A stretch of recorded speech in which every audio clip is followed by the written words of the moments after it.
Entrevista Venevisión. Líder en opinión. Por tu canal independiente, Venevisión.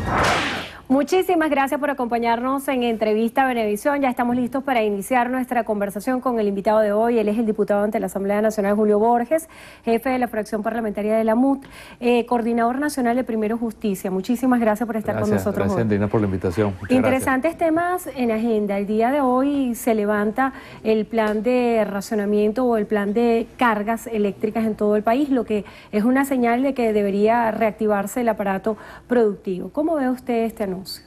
Mira, ojalá. Yo creo que el problema del país, como todos lo hemos venido diciendo hace mucho tiempo, es que no hay producción en Venezuela. Y además de que no hay producción, no hay electricidad. Además que no hay producción ni electricidad, no hay tampoco seguridad jurídica. Y nosotros estamos convencidos que la única solución que tiene el país para generar empleo, para generar además de empleo alimentos que antes producíamos y ya no producimos, para producir medicinas que antes producíamos y no producimos ahora, es que se reactive todo lo que tiene que ver con las empresas, con el sector privado, con la inversión, con la generación de productos hechos en Venezuela. Y lamentablemente eso va mucho más allá de tener electricidad o no, tiene que ver con que el gobierno realmente le abra las puertas, le dé la confianza a la producción nacional. Y eso no está sucediendo en Venezuela. Diputado, el día de mañana ocurren varias cosas importantes. Por supuesto, la más importante es el significado histórico de la fecha. La sesión que se debería realizar en la Asamblea Nacional. ¿Está previsto que asista el presidente de la República, Nicolás Maduro, como es tradición a este acto? ¿Cuáles son las expectativas que tienen en este sentido? Bueno, a esta hora no se sabe, Andrina, si va el Ejecutivo Nacional mañana. En toda la tradición de Venezuela, el Ejecutivo va, está en el Salón Elíptico, abre el cofre que tiene el Acta de la Independencia y hay un acto protocolar que significa la unión de un país que está celebrando nada más y nada menos que su independencia. Pero te reitero, yo vengo ahorita a la Asamblea Nacional y no sabemos todavía ciencia cierta si irá o no. Son las cosas que son increíbles, porque yo soy de los que piensa que el líder, o el que quiere ser líder, o el que está en el papel de líder, su responsabilidad es convocar al país, es unir al país, es llamar a que todo el mundo ponga lo mejor para sacar al país de la crisis. Y lamentablemente tenemos un presidente que lo que hace es pelear con el país. Pelea con el sector privado, pelea con los sindicatos, pelea con los medios, pelea con la Asamblea Nacional, y así es imposible que podamos lograr los cambios urgentes que requiere Venezuela. Mañana también se cumplen 6 meses de instalada la Asamblea Nacional. Esto también supone un desafío para la oposición venezolana cuando el presidente del Parlamento, Henry Ramos Ayub, dijo que daba 6 meses para la salida del presidente de la República. ¿Cómo se calibra esta situación en función del tiempo y lo que se ha hecho en la Asamblea Nacional hasta el momento? Mira, te lo pongo en contraste. El año pasado, que Diosdado Cabello era presidente de la Asamblea Nacional, se aprobaron en todo el año apenas 3 leyes. Nosotros en este año tenemos entre leyes aprobadas y leyes por aprobarse más de 30 leyes distintas. Todas las leyes que hemos aprobado son de carácter social. Yo quiero volver a recordar leyes como el Cestaticket de nuestros jubilados y pensionados. Esa ley la aprobamos. Quien la tiene frenada es Nicolás Maduro. Es el colmo que esa ley, que lo que busca darle a todos nuestros abuelos para que ellos puedan tener alimentos y medicinas y dinero para que ellos puedan tener alimentos y medicinas, el presidente Maduro frenó esa ley. La ley que le da el título de propiedad a la gente de la Misión Vivienda, la frenó Maduro también. Una ley importantísima, Andrina, que es una ley que obliga al gobierno a abrir las puertas de Venezuela para que venga cooperación internacional, es decir, comida, alimentos, medicinas de otros países, que la aprobamos en la Asamblea Nacional, el gobierno también la frenó. Otra ley importantísima, la ley del Banco Central, que lo que busca es regular la inflación y vencer la inflación, el gobierno también le echó para atrás. Diputado, más allá de este contraste que usted establece, ¿cuál pudiera ser el balance en una sola palabra? El balance significa cambio. Y nosotros hemos hecho leyes, investigaciones, y lo que tú preguntabas, en estos 6 meses estamos señalando un rumbo muy concreto, que es el referéndum revocatorio. Acerca del referéndum revocatorio, hace pocos momentos en la rueda de prensa que se acostumbra a dar los días lunes en la sede de Primero Justicia, el diputado Tomás Guanipa decía: alerta con el Tribunal Supremo de Justicia para que no vaya a haber un freno para el referéndum revocatorio. ¿Cuál es el estatus hoy de esta iniciativa de activación del referéndum revocatorio cuando distintos voceros, representantes del Ejecutivo Nacional, han dicho que los tiempos no dan? Mira, es una cosa increíble porque el gobierno debería ser el primero que colaborara para que tengamos una solución a la crisis. Cuando nosotros ponemos el referéndum como solución, es la que vemos más democrática de cualquier opción que pueda tener Venezuela, porque es preguntarle a ti, Endrina, a mí, a todas las personas que nos están viendo, cuál es el destino que queremos para Venezuela. Es a través del voto y donde cada venezolano que nos está escuchando va a tener la oportunidad de decidir cuál es el futuro que quiere para el país. Y es increíble que el gobierno lo que hace es bloquear el referéndum, pero se equivoca. Cuando tú ves, por ejemplo, el esfuerzo heroico que hicieron los venezolanos para validar la firma.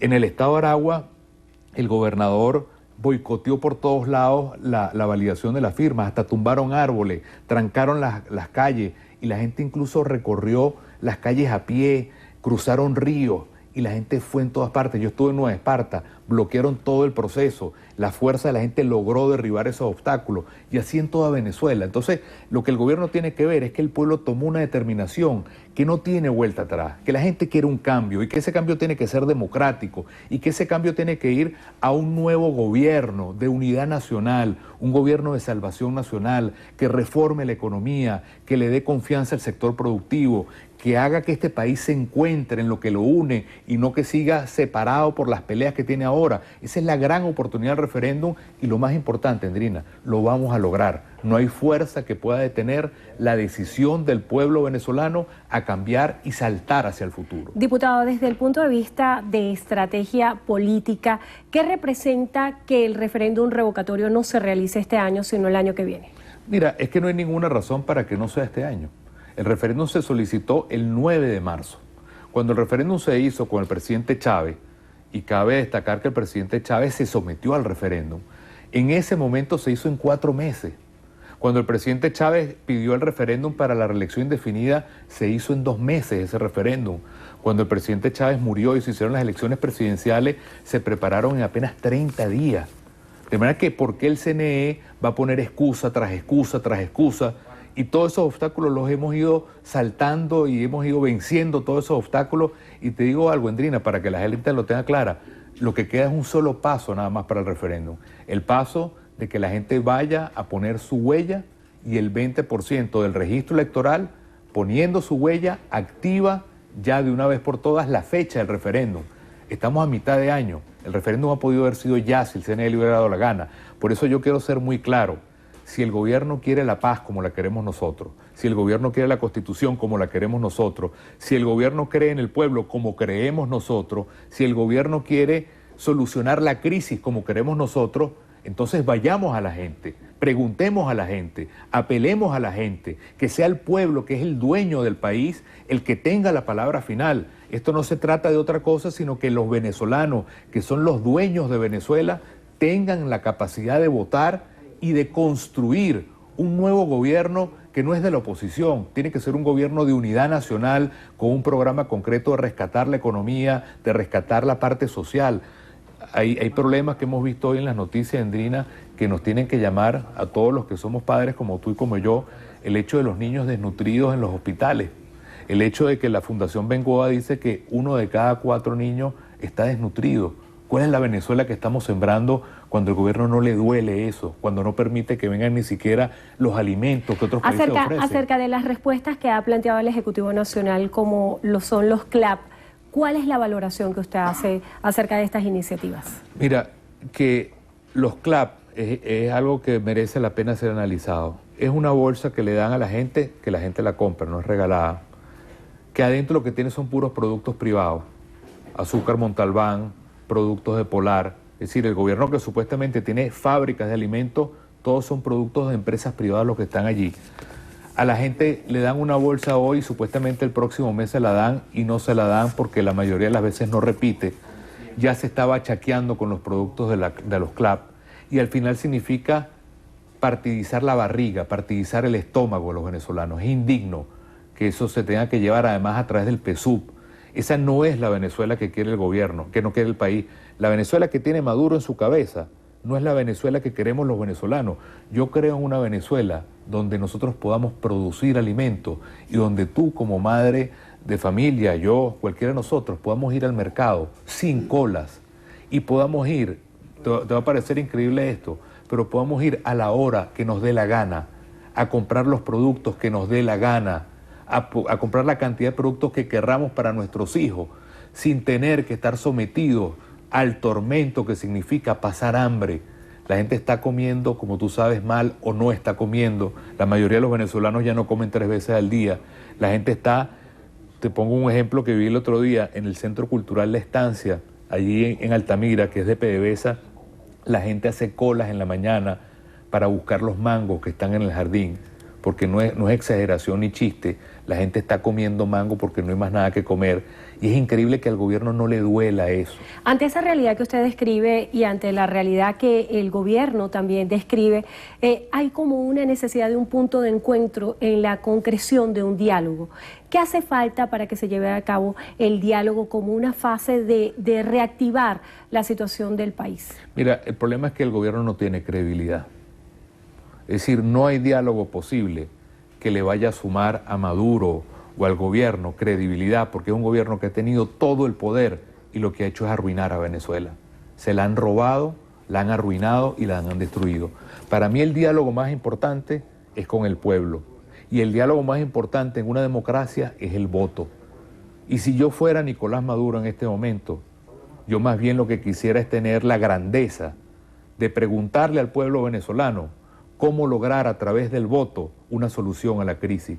Y no como están ellos, aferrados al poder, que lo único que les interesa es estar amarrados a unos beneficios que solamente les convienen a ellos, mientras el país pasa hambre, mientras el país no se puede curar, mientras el país vive en la mayor inseguridad. Entonces, aquí el diálogo más importante que Venezuela tiene que materializar ya se llama el referéndum revocatorio, porque es cada venezolano y venezolana hablando, decidiendo. Ese es el diálogo más bonito, más constructivo y más fuerte que podemos construir en el país. Para mí ese es el gran diálogo que hay que promover y es el que vamos a lograr porque es un derecho que está en la Constitución y hemos dado muestras muy claras de que tenemos una fuerza de millones de venezolanos que lo que quieren es ese cambio en paz. El referéndum es la paz, el referéndum es el diálogo del pueblo con el pueblo, el referéndum es abrir una puerta al futuro para construir un gobierno de unidad nacional y de salvación de Venezuela. El diputado Elías Agua, representante del Partido Socialista Unido de Venezuela, decía que el diálogo no se concretaba por las fracturas internas que existen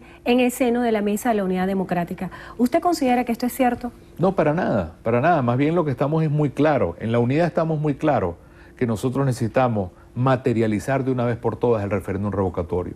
En la unidad estamos muy claros que ojalá pudiéramos tener un diálogo con un gobierno serio. O sea, que usted no ve posible que se sienten a corto plazo el gobierno y la oposición venezolana para definir una ruta de acción. Mira, siempre tiene que haber comunicación, siempre tiene que haber en democracia el espíritu del diálogo. Pero lo que no puede haber y es absolutamente impensable, que algo como un derecho constitucional como el referéndum va a ser sometido a un diálogo, a una negociación. Eso es innegociable, eso no existe. Ese es un derecho que va para adelante y nadie lo va a frenar.